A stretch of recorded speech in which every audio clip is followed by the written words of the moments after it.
उद्धव ठाकरे हे नागपूरच्या विधानभवन परिसरामध्ये पोहोचलेले आहेत। पुढचे 2 ते 3 दिवस उद्धव ठाकरे हे विधानभवनात सुरू असलेल्या नागपूर हिवाळी अधिवेशनात सहभागी होणार आहेत। उद्धव ठाकरे हे नागपुरात पोहोचलेत। आधीच विरोधकांनी वेगवेगळ्या प्रश्नांनी आणि वेगवेगळ्या समस्या अडचणी घेऊन सत्ताधाऱ्यांना अडचणीत आणण्याचा प्रयत्न विरोधक करतायत। आता उद्धव ठाकरे विधानमध्ये कामकाजामध्ये सहभागी होणार आहेत आणि ते आता कोणत्या प्रश्नावरती सरकारचं लक्ष वेधून घेतात हे पाहणं महत्त्वाचं ठरेल। उद्धव ठाकरे हे नागपूरमध्ये पोहोचलेत। विधान परिषदेच्या कामकाजात ते सहभागी होणार आहेत।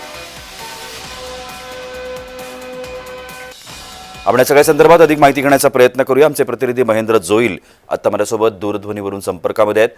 महेंद्र, उद्धव ठाकरे नागपुरात पोहोचलेत, हिवाळी अधिवेशनामध्ये सहभागी होतील। कोणत्या विषयावरती उद्धव ठाकरे हे सरकारचं लक्ष वेधण्याचा प्रयत्न करतील असं वाटतंय?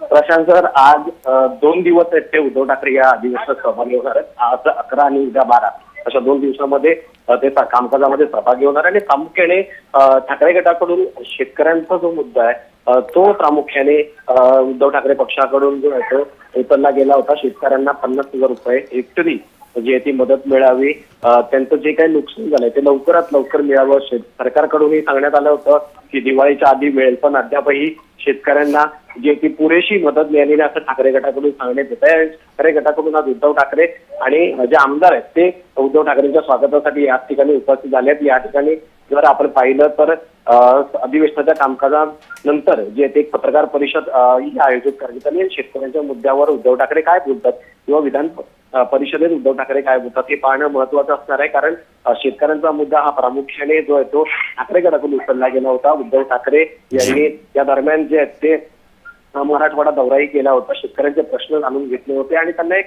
आश्वासन दिलं होतं। आणि जेव्हा उद्धव ठाकरे मुख्यमंत्री होते त्यावेळेस उद्धव ठाकरे पक्षाकडून जे ते शेतकऱ्यांना कर्ज माफी देण्यात आली होती, त्यावर जे ते चांगला प्रतिसाद आहे तो उद्धव ठाकरेंच्या पक्षाला मिळाला होता।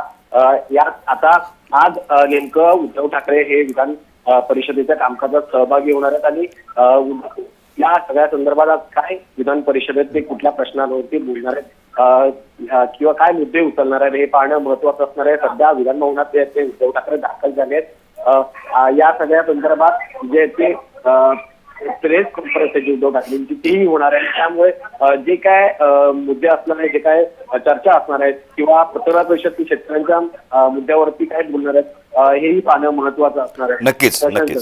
नक्कीच धन्यवाद महेंद्र, आपण दिलेल्या विस्तृत माहिती करता। उद्धव ठाकरे विधानभवन परिसरामध्ये पोहोचलेत। विधान परिषदेच्या कामकाजामध्ये ते सहभागी होतील।